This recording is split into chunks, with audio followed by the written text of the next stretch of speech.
Good morning, everybody. I'm gonna be making some beef stew. Got my seasoning packet here, but I also have my own individual seasonings I'm going to be adding. So today, I'm just gonna be getting everything ready, you know? Because why not? Alright, so got my potatoes here, right? I'm cutting up some nice. These are gold potatoes, so probably not going to use this one. This one's a little looking green. So why am I not using a green potato? Well, if I remember correctly, there's actually arsenic in green potatoes. You do not want arsenic in your food. That could kill people if enough is consumed. So what we're going to do is, we're going to wash our potatoes. Many good quality potatoes here. This would be a nice potato to cut up, but there's a lot of arsenic in this one, so we're just going to throw this one out because I don't want to kill myself. This one as well. This one, too much arsenic. So, like any good chef, you rinse your potatoes. So, well, you rinse the vegetables you're about to use, vegetables, fruit. Why? Manure will get into your food. So what I'm going to do is, I'm going to cut off these little spikes on the potatoes I've decided to keep.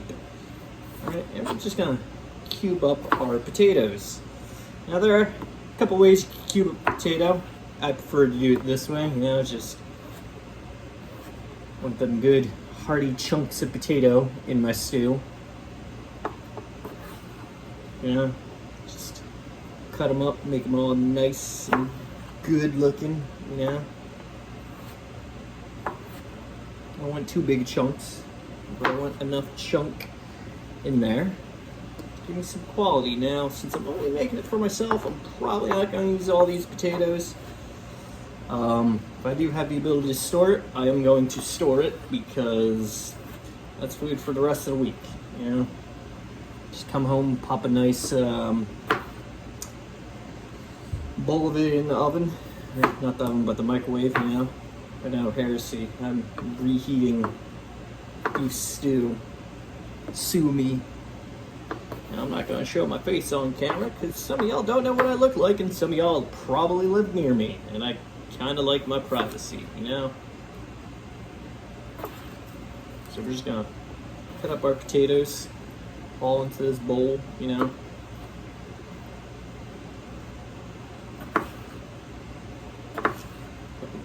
Decent amount right here already. But this is a perfect potato actually. So gold potatoes, you want kind of to look like this. Can't really see it too well, but nice and white, not too many brown spots. These are right there. If they're a little darker, that's okay, but if they're a little squishy, you probably want to avoid them. Like the ones I just passed up there. Not many good potatoes in this bag, but it's fine. It's fine. The bag wasn't too expensive, so I'm not gonna fret about it. You know why? Because I'm still going to eat these. I'm still going to use these for something else. I can always use these for, compost, but said gardening or something, Probably not going to do that, but if I ever were doing gardening, rotten potatoes and stuff go good for compost. If you own animals, like farm animals, you can always use your rotting and fermented foods for that. So, now I've cut up my potatoes. Yep, my face is good, that's fine. Now I've cut up my potatoes. We move on to the onion. Alright, I just need one onion because it's just me. These are pretty big onions, that's why I got them. Give her good rinsing, right? Again, you want to rinse all of your food. Now, me personally, I like to cut off the ends of both my onion. Just easier for me to cut it. I'm not worried about my eyes burning. You know why? Because I need to keep my eyes awake.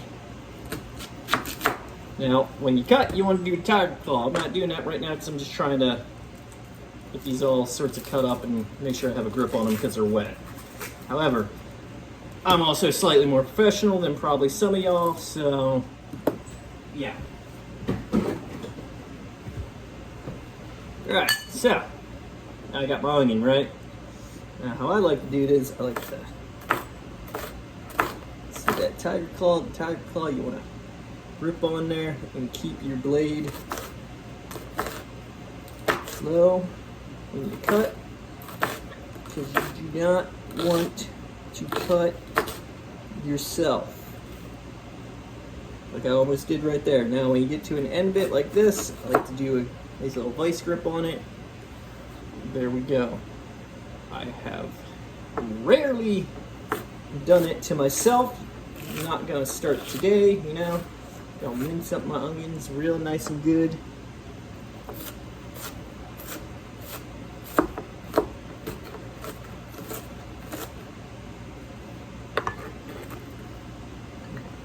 Pop them all into this bowl right here. Make sure they're all cut up nice and good. Scoop them up, pop them in here. You want to be careful with that blade. You know, you're supposed to use the back side, but I got a bunch of stuff laying on it, so kind of hard for me to do. Again, we're going to put the onion. I need to sharpen this knife. I can feel it getting a little tough. No matter, it's just how ripe the onion is. Alright, so now we've done that, I'm just going to dice it. Why am I dicing it like this? Because I can, and I like it this way because it allows me to get some nice dice going. And then if I don't like it, I just do that. Yeah. Easy as easy is. Simple as. That's one little oh, I just launched an onion onto my floor. That's fine, my cat won't eat it. He's too busy high off catnip over there. Alright, now that that's done, I'm going to set my knife right here. So, grab my camera. We've got our premium choice ground beef. Right, we're going to get our ground beef out. You know, we're going to open it up. Right. It's only 11:15. This can cook for a few hours. Now we're going to pop it into our enamel pan. I use an enamel pan because it doesn't stick as much. Right. Now we're going to get our seasonings. So I'm going to put some garlic. Actually, I have fresh garlic. What am I doing? Fresh minced garlic.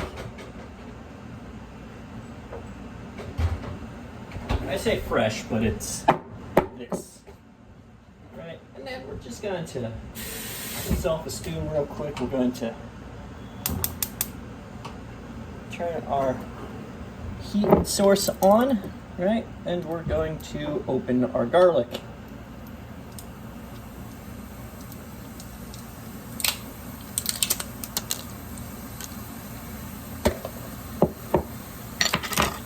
Alright, now before we get too far ahead of ourselves, we're gonna put my oil. Okay, I appear to only have spray oil, which is fine. It's fine. Just add some of our spray oil into the pan. Turn the heat down a little bit. Then we're going to take our all-purpose flour and we're going to add it to the beef. Why am I adding this? It helps thicken it when I add the liquids and all that, you know? Now, I like to cook off my beef a little bit before I start doing, you know, the majority of the stuff. Why? It releases the flavor in it. So you want to release the flavor of your beef when you're cooking it off. So, add some pepper. All right. I'm gonna use some sea salt because I like sea salt. Sea salt's very healthy. Now things like beef and fish, you want to have a fair bit of salt in there because if you don't, it's gonna taste kind of bland, you know. It's cumin. I'll add some tomato paste as well. Okay, this is still have a can opener, which I do. Right here. Why am I adding tomato paste? Flavoring, of course. This is going to be added after I get some liquid in there because it adds flavor and color. It makes it look rich and nice. I don't want to throw that away just yet.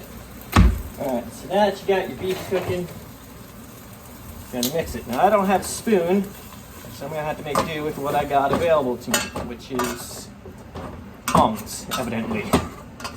Probably add a little bit too much flour, but that's okay. You know why?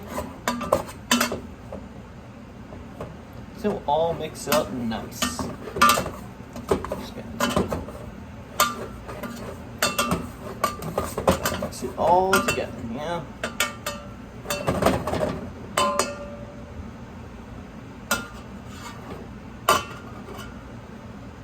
And nice little low fan. I do have a spoon. I do have a spoon. I'm just stupid. Alright, so we're gonna let that cook off, right? I got vinegar to help soften up the meat. Let me open this now. Now I use distilled vinegar. It helps tenderize the meat. You do not add a lot. If you add a lot, you're doing it very wrong. So, yeah, we're just going to get everything looking all nice and good. So I'm going to add some organic beef broth. Right.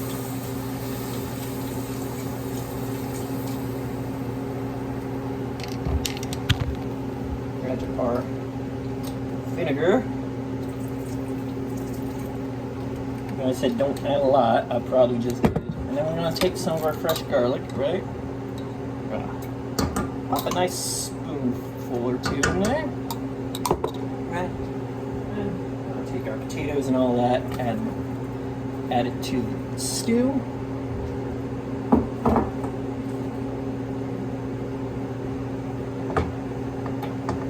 And we're going to add our vegetables.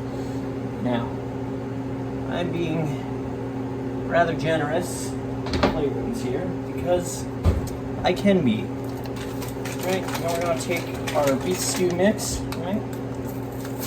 We're going to add it in.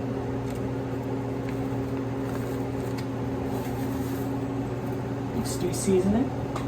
Some bay leaves to help it along, you know. Oh, I gotta.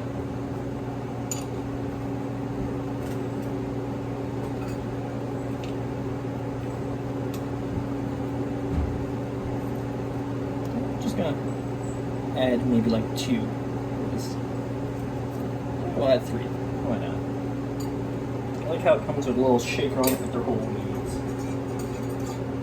Alright, so now we add our tomato paste.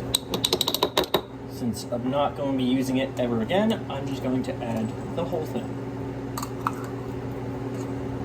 Why waste it? It's going to be a very tomatoey flavored stew. You know what? I'm fine with that. You know why I'm fine with that? It's going to taste amazing. Right? Now that's taken care of. We're going to add more water. Why? I'm going to use that. Let me just use this. Why am I adding more water? So it has something to cook with. You know? Gonna be cooking probably for a few hours yet.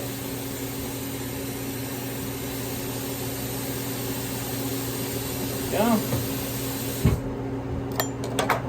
we go. Get the sides of the pot getting kind of hot. Right, and I'm just going to mix everything. this smells amazing already.